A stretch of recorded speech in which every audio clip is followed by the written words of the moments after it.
menor en el momento en que uno toma la decisión, sabe que va a pagar un costo, pero poder transitar un camino en el cual ser honesto con uno mismo, vivir de acuerdo a lo que uno siente y transitar ese dolor que tal vez trae, es liberador.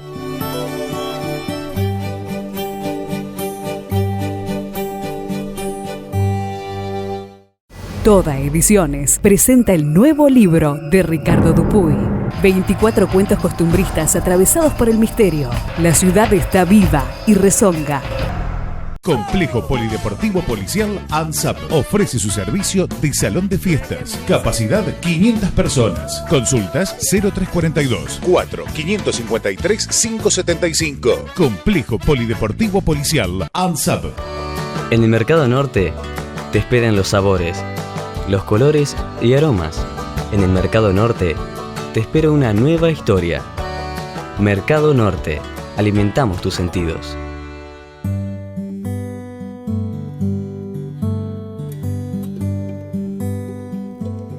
Militante orgulloso. Desde muy joven comenzó la lucha por la igualdad y ampliación de derechos, ganando su lugar como uno de los referentes nacionales del colectivo LGBTI. Su recorrido lo llevó a ocupar diferentes espacios en organizaciones que legitiman una actitud resiliente al odio y a convertirse en el primer subsecretario de Políticas de Diversidad Sexual de la provincia de Santa Fe. Hoy nos acompaña a iluminar tus pantallas Esteban Paulón.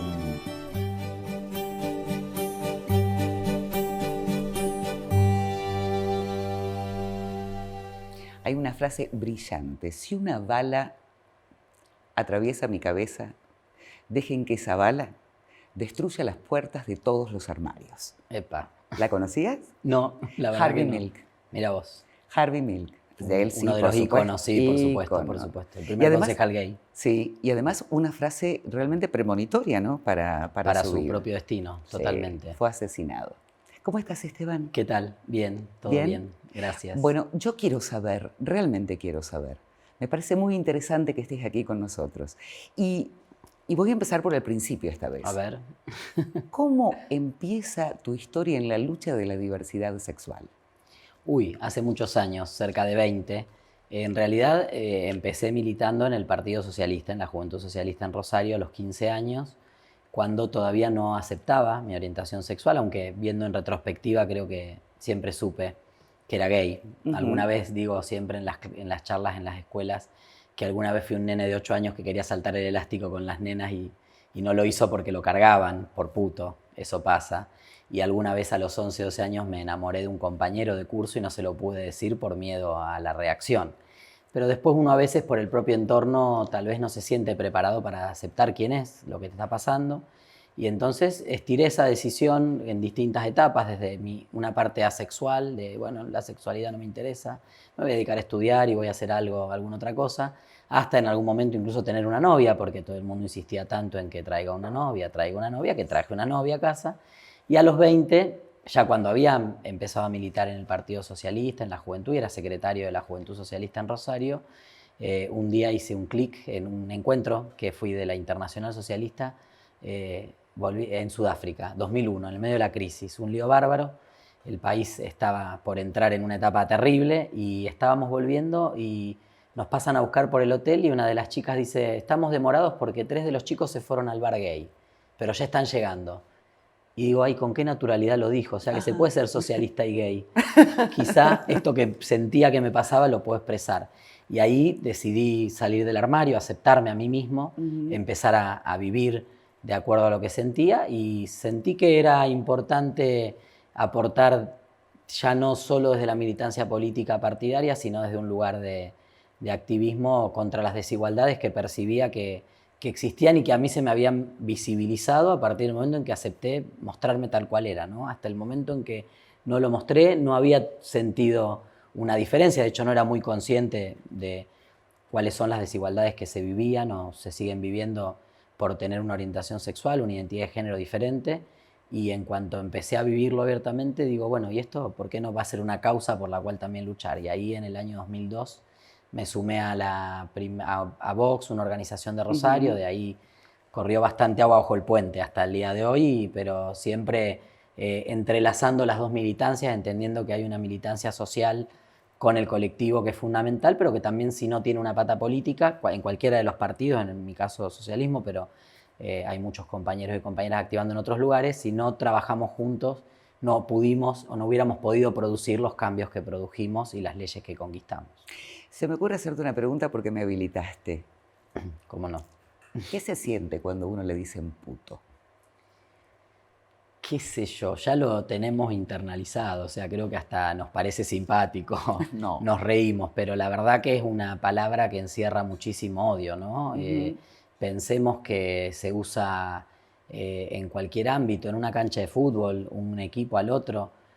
Siempre cuando hacemos los talleres con los chicos en las escuelas les digo, ¿usted se piensa que cuando un equipo le grita al otro, los de tal equipo son todos putos, están diciendo esos 11 jugadores son varones que se sienten atraídos sexual y afectivamente por otros varones?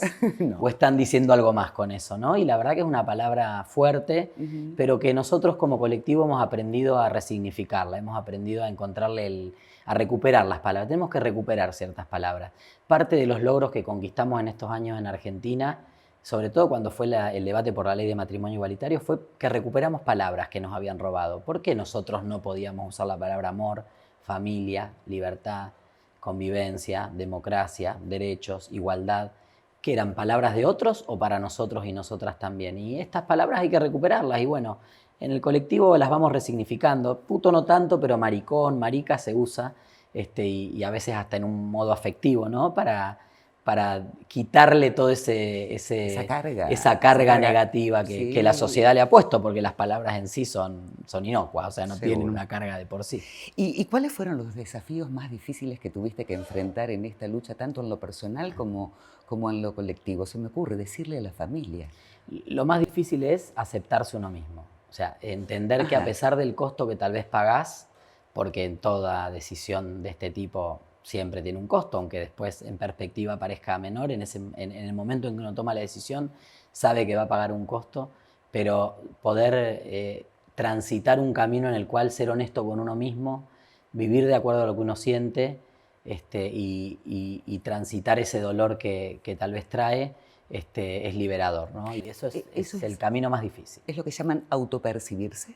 No, la autopercepción tiene que ver quizá más con las identidades trans, ¿no? En relación al género. Yo me autopercibo con un género acorde al que se me asignó al nacer y las personas trans tal vez se autoperciben en un género diferente. Esto creo que tiene que ver con poder superar barreras sociales. Lo que yo te decía antes de tal vez yo teniendo recuerdos de los 6 años, 8 años, 10 años, 12 años de haber sido ese nene o ese preadolescente o adolescente gay y el entorno tal vez no permitirte decirlo a viva voz, vivirlo abiertamente, sentir que tenemos que explicarlo, sentir que tenemos que rendir cuentas. De hecho, yo no explico que soy hetero. Nadie explica, siempre preguntamos. ¿Alguien recuerda el día en que sentó a los padres en la mesa y le dijo, papá, mamá, soy hetero? Y nadie lo recuerda porque no sucedió. Pero ya se sabe que uno es hetero, se supone que es hetero. Bueno, todavía hoy hay que seguir sentando a papá y a mamá en la mesa y decir, soy gay, soy lesbiana, soy trans, y eso es un proceso, el proceso de salir del armario, lo manejamos hasta el momento de decidir cuándo decirlo y cómo decirlo. Después ya no nos pertenece, porque no sabemos cuál va a ser la reacción de la otra parte. Puede ser buena, puede ser mala, puede ser de comprender, de no comprender, hay reacciones dolorosas. ¿Y cuál fue la reacción de tus padres, de tu familia?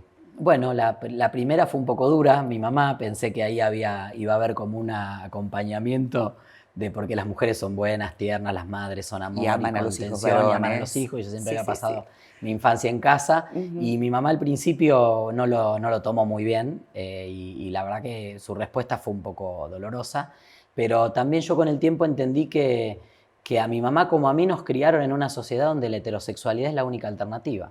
Entonces para ella en ese momento me imagino que habrá sido, ¿no? Y juntos pudimos transformar eso en una relación de amor y de orgullo y de admiración mutua que realmente para mí es maravillosa y tengo la suerte que no tienen otras personas tal vez de que toda mi familia siempre me ha acompañado, ¿no? Entonces Hoy en la distancia uno piensa, bueno, esa primera respuesta que tal vez sí generó en ese momento algo doloroso y no esperado, y en un primer momento me acobardé un poco, digo, ¿y ahora lo sigo diciendo al resto de la familia o mejor me vuelvo a callar la boca y lo vivo sin contarlo, ¿no? Esa dualidad y bueno, no, ya estaba en el camino de abrirme y de ser quien era, así que no me detuve.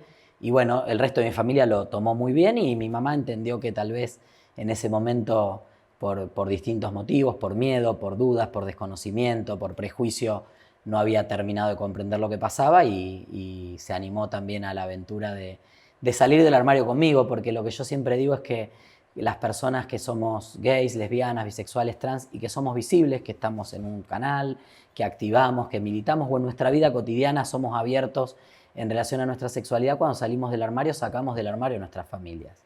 Cuando una persona en el supermercado le dice a mi mamá, lo vi a tu hijo en la tele, le está diciendo tu hijo es gay, porque tu hijo en la tele está hablando de gays, de trolos, de derechos, de matrimonio igualitario, de identidad de género, de educación sexual integral, ¿no? Entonces, también nuestra salida del armario implica una visibilidad de nuestra familia y a veces no, al principio no es fácil, entonces poder construir esa cultura del orgullo colectivamente y que mi mamá le diga, sí, lo voy a matar porque nunca me avisa cuando sale en la tele, porque nunca le aviso cuando salgo en la tele, porque tengo así como pudor de que mi mamá me vea, no por lo que hablo, sino porque me da pudor que me vean en la tele, pero la verdad es que ella, muy orgullosa, se me queja, me llama y me dice, me dijeron que estuviste en la tele y no me lo dijiste. Bueno, todo eso se construye y es un camino que por suerte las nuevas generaciones lo empiezan a transitar mucho más temprano. Te iba a comentar, uno tiene la percepción que el tema de la discriminación, ¿no?, por la orientación sexual tiene que ver un poco con la cuestión etaria.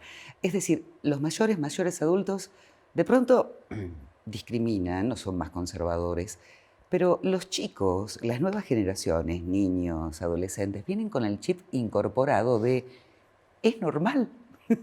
Es que decía Carlos Jauregui, que es uno de los grandes militantes de nuestro movimiento, fallecido ya hace bastante tiempo, que en una sociedad que nos educa para la vergüenza, la visibilidad y el orgullo son respuestas políticas.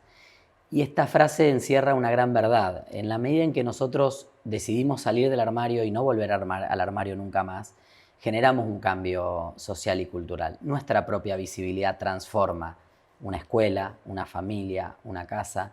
Entonces, a veces también depende de la decisión nuestra de asumir el costo que tiene esto, costo temporario, costo grande, costo pequeño, pero poder salir realmente del armario y poder plantearlo abiertamente. Y en relación a las generaciones jóvenes, obviamente yo tengo mi abuela, 97 años, con 92 fue testigo de mi casamiento, y el otro testigo fue el abuelo de mi marido, que tenía 80 años en ese momento, nacido en Italia.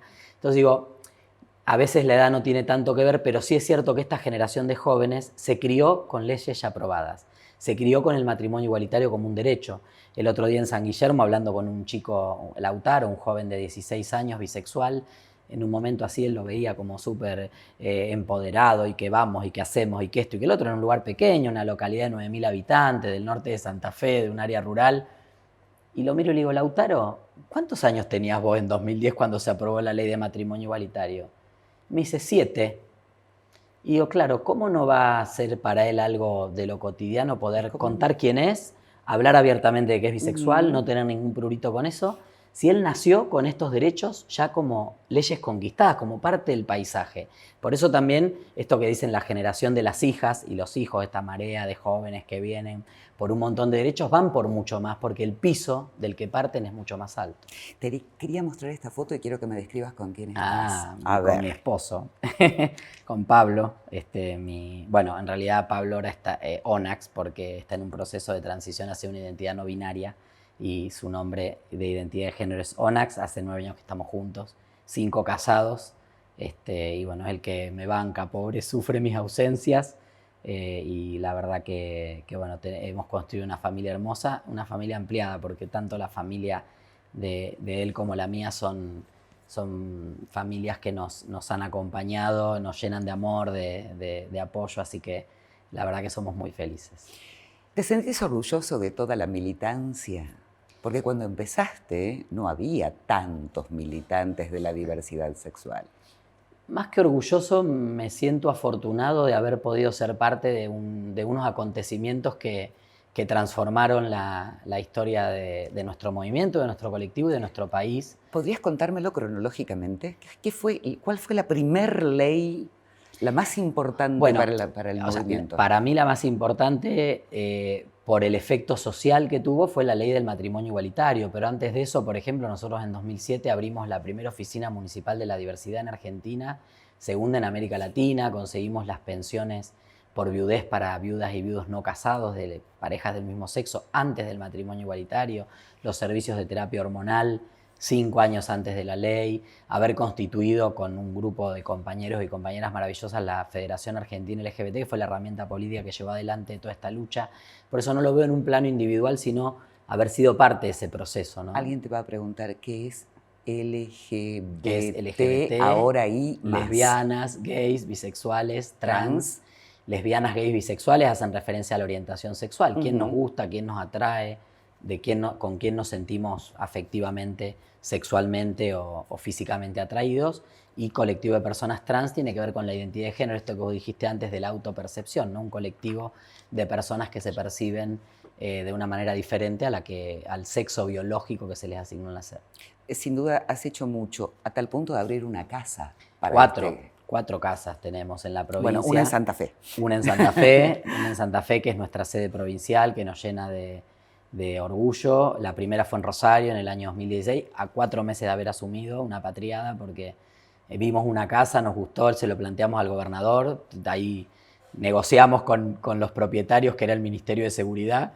En una distracción del ministerio nos quedamos con la llave y entramos y la pintamos, y después la verdad que vimos que el efecto que tuvo para la comunidad el tener un espacio propio, visible, fue tan importante que empezamos a trabajar en otras casas, en la casa de Venado Tuerto, que se abrió un año más tarde, la de Santa Fe, que se abrió un año y medio más tarde, y la de la ciudad de Galvez, que abrió también luego, y nos quedó pendiente porque ya no creo que lleguemos con los tiempos de la transferencia, pero está todo en marcha y tramitado, una casa en Reconquista. De la transición política, de la transición política, pero igual, porque es un inmueble del Estado Nacional que lleva un trámite para ser cedido, que está iniciado, pero no creo que lo veamos nosotros. Iremos a visitar la casa ya desde los lugares que nos toquen, pero la verdad que es un proyecto muy interesante.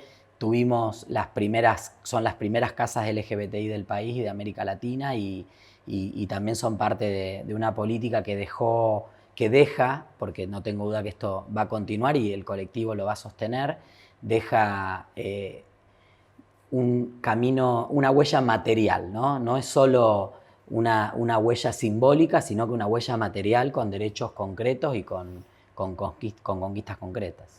Decime, ¿esas leyes fueron las que están hoy incluso provocando los cambios, o realmente pensás que hay una apertura mental?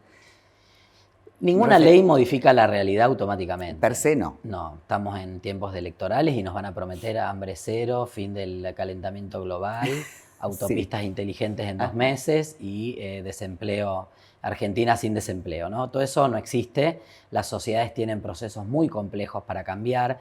Las leyes son herramientas, depende cómo uno las aplique. Van en un sentido, otros son un piso, ¿no? Sin las leyes es muy difícil, pero con las leyes no alcanza. Pero uno siente que se aceleraron los tiempos del cambio. Porque, por ejemplo, las leyes de matrimonio igualitario y identidad de género sacaron del armario masivamente a la diversidad. Yo te cuento, si tengo que pensar en momentos emocionantes de los positivos, la noche del matrimonio igualitario, recibir mensajes por WhatsApp, por Facebook, por Twitter, por todos los medios, de chicos y chicas que nos contaban. En el momento en que se anunció que se aprobó la ley, a las 4 de la mañana llamé a mi papá y le conté que era gay. Al otro día fui, abracé a mi mamá y le dije, la chica que vive conmigo es mi pareja, soy lesbiana. O sea, generó un empoderamiento y una visibilidad tan fuerte del colectivo. Y esto que hablábamos antes, esa es la parte del proceso que no vuelve atrás. Puede haber resistencias, hay sectores que nos preferirían ver muertos o fuera del escenario. Hay personas que van a cuestionar que el gobierno destine fondos públicos para las políticas de la diversidad, que va a haber otras prioridades, que tal cosa, algunos con distintos fundamentos, pero lo que no van a poder hacer es mandarnos al armario de nuevo. Entonces, con más o menos herramientas, con más o menos viento a favor, vamos a seguir peleándola, porque ya hemos decidido que no queremos vivir más en la oscuridad, que somos parte de esta sociedad, que queremos vivir, queremos salir al sol, ¿no? Queremos estar al aire libre con toda la gente, compartiendo nuestras vidas abiertamente, y ese es el proceso, el cambio cultural más fuerte, ¿no? Y entonces habrá algún retroceso provisorio. Ujú. Pero las nuevas generaciones vienen ya con esta cabeza más abierta porque lo están viviendo en tiempo real, lo están viendo en este momento, y eso es lo que va a generar un cambio cultural en el mediano y largo plazo, que no va a haber poder que lo pueda detener, ¿no? Bueno, Esteban, sos consciente de que ayudaste a allanar ese camino, ¿no? Parte de mucha gente, la verdad. Y contame por qué la resistencia al ESI, a la educación sexual integral. Porque creo que la ESI es la principal herramienta que tenemos para lograr dos objetivos centrales en la sociedad. Uno es una sociedad libre de discriminación, ¿no? Donde dejemos de etiquetar a las personas por cualquier motivo, por cualquier pretexto, y denigrar, separar, segregar, que es un poco lo que hace la discriminación. Y lo otro es porque la ESI educa para la libertad. Y a lo largo de la historia la sexualidad ha servido y se ha utilizado para disciplinar a las personas. El trabajo se distribuye de acuerdo a la sexualidad. Hoy el movimiento de mujeres lucha por igualdad de oportunidades. ¿Cuánto hubo que luchar? Hace 100 años no había médicas, no había arquitectas, no había ingenieras. O por igualdad de honorarios. O por igualdad de honorarios. Hoy por hoy en la misma profesión, Sí. ganando menos, teniendo menos posibilidades de acceder a puestos gerenciales. Entonces siempre ha habido la sexualidad, que es un aspecto que nos atraviesa a lo largo de toda la vida y en tantas dimensiones de nuestra vida, y es algo tan importante, ha sido un elemento disciplinador. Entonces los sectores que se resisten a los cambios tienen claro que impidiendo la educación para la libertad, que no es promover nada, porque también hay muchas mentiras. Se habla de que en la ESI se le obliga a la gente a iniciarse sexualmente temprano, a masturbarse, a tal cosa, a tal otra, a pintarse las uñas, a besar a una persona del mismo sexo. La ESI no tiene nada que ver con eso. La ESI brinda herramientas para prevenir el abuso sexual infantil, para evitar la violencia en una relación, para que si decidiste iniciarte sexualmente temprano sepas cómo cuidarte, y para que si decidís llegar virgen al matrimonio tengas las herramientas para plantarte en tu punto y poder hacerlo, para vivir una vida libre, sin prejuicios, sin traumas, ¿no? Una sexualidad más plena y más libre, y por tanto ser ciudadanos y ciudadanas más felices, ¿no? Entonces, evidentemente hay personas que no quieren la libertad y la felicidad del resto de la gente, y por eso hay tantas resistencias, pero sin lugar a duda es una batalla que hay que dar, porque ahí se juega en parte la posibilidad de acelerar este proceso de construcción de una sociedad más abierta. Bueno, has recorrido varios países del mundo como militante. Algunos, sí. Y a mí, la verdad, me encantaría saber cómo ves a nuestro país respecto del resto de los países en materia de diversidad sexual. En materia de diversidad creo que sin duda estamos entre los 10 países más avanzados del mundo. Ojalá en otros aspectos fuéramos tan avanzados. Sí, me quedé mirándote porque digo, ¿dentro de los 10? Sí, sin dudas. Tenemos las dos leyes, dos leyes que son excelentes, que pocos países tienen las dos. Algunos países, vos pensá que en el mundo hay 30 países que tienen matrimonio igualitario. Casi ninguno de esos países tiene una ley de identidad de género como la Argentina. Leyes de identidad de género como la Argentina solamente hay en Malta y en algunos de los países del norte de Europa, pero copiaron la nuestra. O sea, la nuestra fue pionera en el concepto nuevo del respeto a la identidad. Políticas públicas como las que tenemos nosotros en Argentina no existen, ni que hablarlas de la provincia, no porque las llevemos adelante nosotros, pero la verdad que es mirar y entender la reacción de las personas cuando le hablamos de cupo trans, de operaciones, de acceso a tratamientos hormonales, de educación sexual integral en las escuelas, de las casas, de tantas políticas de gobierno, ¿no? Respecto a otras provincias, sin duda estamos muy lejos, ¿no? Con mucho por hacer, obviamente, porque Santa Fe es una provincia muy grande y que tiene enormes desigualdades. Es un pequeño Argentina. Argentina como país también tiene provincias más conservadoras, más liberales, provincias más avanzadas y más atrasadas en un montón de aspectos, pero sin duda estamos, y esto bueno, es destacado en el país, en la región, sin lugar a dudas estamos en un lugar de privilegio, y como país también, pero sobre todo no tanto por las leyes, sino por la sociedad. Vos sabés que Argentina es uno de los pocos países donde avanzamos en derechos para la diversidad sexual, y una vez aprobadas las leyes ya son políticas que no se discuten. España estuvo 10 años en la justicia con un recurso que planteaba la anulación de la ley de matrimonio igualitario. En Estados Unidos permanentemente hay embates contra el derecho al aborto, el matrimonio igualitario. Brasil acaba de retroceder en algunos temas de identidad de género. Uruguay aprobó una ley de integral trans excelente, y tenemos sectores conservadores juntando firmas para derogarla. Todo esto en Argentina no ocurrió. O sea, somos una sociedad muy particular. Somos muy apasionados en el debate, pasó con divorcio, pasó con matrimonio igualitario. Pero una vez que se aprobó, ahí va. Esto es un derecho, es ley. Es ley y se cumple, en mayor o menor medida, pero en líneas generales hoy nadie, y volviendo al tiempo electoral, ninguna de las candidaturas hoy en Argentina está planteando la derogación de ninguna de las leyes que se conquistaron en estos años, ¿no? ¿Y qué quedó en agenda? ¿Qué ley haría falta? Como ley, la ley de prevención y sanción de actos discriminatorios, que era nuestra primer demanda como federación cuando fundamos, y es la única que no logramos. Todas las otras demandas las fuimos conquistando. Y creo también profundizar las políticas públicas, porque sin lugar a duda, si el Estado no acompaña con acciones afirmativas, la ley queda corta, ¿no? La ley ya está sentada, nadie la discute, cualquier pareja puede casarse, cualquier persona puede acceder a su identidad de género en un registro civil de cualquier lugar del país, pero después cuando ejercemos esos derechos seguimos encontrando barreras. Entonces ahí las políticas públicas tienen que estar, y esas políticas incluyen cupo trans, mejores servicios de salud, temas que tienen que ver con seguridad, educación, bueno, en parte mucho de lo que estamos haciendo nosotros en Santa Fe, pero dándole una escala nacional, porque la verdad es que esto hay que decirlo, de eso también estamos orgullosos, nos miran con un poco de envidia, ¿no? Desde algunas otras provincias, y eso también nos llena de emoción. Y países. Y países también. ¿Cómo funciona? Hablaste recién de la federación. ¿Cómo funciona esta federación? Bueno, la federación es una red de organizaciones. Empezamos 5 organizaciones, se fundó en Rosario, en nuestra provincia de Santa Fe, y hoy somos más de 100 organizaciones. Tuvimos nuestro congreso hace unos días, y la verdad es que es la red LGBT más grande de América Latina. Tenemos presencia en casi todas las provincias de Argentina, y realmente es la organización que lleva la agenda de la diversidad. Y una particularidad, este espíritu federal de pensar un movimiento por fuera de Buenos Aires, porque siempre nuestro país tiende a concentrar en Buenos Aires. Yo fui presidente de la federación desde Rosario, desde la provincia de Santa Fe. La verdad que esa idea de federalidad nos permite en muy poco tiempo. Se acaba de abrir la Casa Nacional de la Diversidad, que es una casa en pleno barrio de San Telmo, muy bien ubicada, muy bonita, que es la sede nacional de la federación, que es un esfuerzo comunitario, no tiene financiamiento estatal, sino de las propias organizaciones, y en muy poquito tiempo desde Santa Fe vamos a estar aportando con emprendedores y emprendedoras del colectivo trans productos de la diversidad sexual que se van a vender allí como una salida laboral para 5 emprendimientos de las distintas regiones, de las 5 regiones de la provincia, que ese proyecto sí lo estamos acompañando desde la subsecretaría, y en los primeros días de agosto va a estar operativo. O sea que productores santafesinos llegan a Buenos Aires y al mundo con sus productos de la diversidad de la mano de la subsecretaría y de la federación también. Es una forma de que subsistan sin tener que someterse. Totalmente. Sobre todo a las trans, ¿no?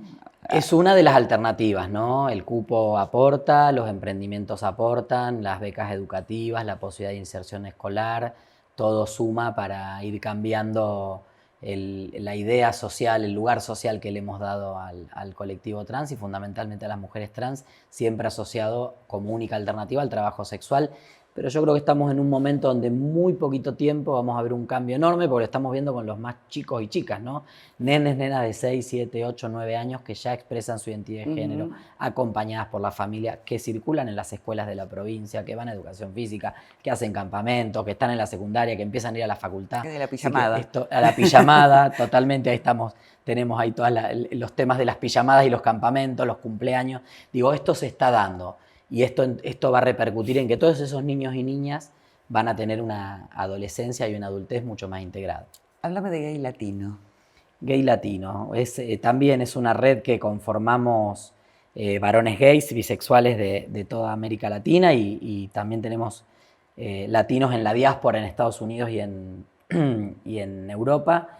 Y fundamentalmente trabajamos en prevención, en respuesta al VIH, en temas de derechos civiles, en conjunto con las redes regionales de personas trans y mujeres lesbianas y bisexuales, y de alguna manera es empezar la característica que tiene Gay Latino es que es una red que tiene mucho trabajo territorial, o sea, todos los compañeros que la conformamos somos parte de los movimientos a nivel local. No es una organización súper estructural, sino que es una organización muy de base, cada uno de nosotros activa en su territorio, y eso nos da una fuerza muy particular y una mirada muy cercana de lo que está realmente ocurriendo en relación a la diversidad. Esteban, yo te veo y veo a un ser responsable, a un ser luchador, un ser perseverante, con mucho coraje. ¿Vos Eso qué ves? toca. ¿Qué ves cuando te ves? Ay, no sé, me veo siempre igual. No, la verdad que yo me veo como un militante más, como alguien que puede hacer un aporte y puede hacer una diferencia, pero que sin ser parte de un colectivo más grande no hubiera logrado nada de lo que hemos logrado. O sea, creo que las individualidades son muy importantes, pero si no pensamos en conjunto y en colectivo no logramos lo que nos proponemos. Un laburante, no me considero mucho más que eso. Gracias. No, a vos.